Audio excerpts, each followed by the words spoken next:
આપ જોઈ રહ્યા છો સ્પાર્ક ટુડે ન્યૂઝ। નેત્રંગ ખાતે આદિવાસી અમૃત કુંભ મહોત્સવ રથ આવી પહોંચતા ભરૂચના સાંસદના હસ્તે ઉષ્માભેર સ્વાગત કરાયું છે। ભારત સરકાર દ્વારા ભગવાન બિરસા મુંડાની 150મી જન્મજયંતિ આદિવાસી જનજાતીય ગૌરવ દિવસ તરીકે સમગ્ર દેશમાં 15મી નવેમ્બરના રોજ ઉજવાયા બાદ તેના ભાગરૂપે પીએમ જનમન અને ધરતી આંબા જનજાતીય ગ્રામ ઉત્કર્ષ અભિયાનને સાંકડી આદિવાસી અમૃત કુંભ મહોત્સવ રથ આવી પહોંચતા જ નેત્રંગ ખાતે આવી પહોંચ્યો છે। ત્યારે આદિવાસી અમૃત કુંભ મહોત્સવ રથ યાત્રાનું સાંસદ મનસુખ વસાવા અને મહાનુભાવોના ઉપસ્થિતિમાં ઉષ્માભેર સ્વાગત પણ કરવામાં આવ્યું છે।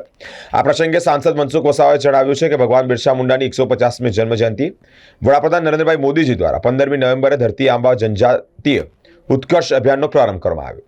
આ અંતર્ગત આદિવાસી સમાજના આરોગ્ય, શિક્ષણ, રોજગારી સહિતના માળખાકીય સુવિધા ઉપલબ્ધ થાય, સર્વાંગી વિકાસ થાય તે મહત્વની સેવા આપનાર ગૌરવ રથ આવ્યો હોય ત્યારે આદિવાસી સમાજને વિકાસની મુખ્ય ધારા સાથે જોડી આદિવાસી સમાજની જીવનશૈલી બદલી છે। આ રથ ઉમરગામથી અંબાજી સુધી રાજ્યના 11 જિલ્લાઓ તેમજ 53 તાલુકામાં રથ ફર્યો છે। રથનું સ્વાગત પણ કરવામાં આવ્યું છે।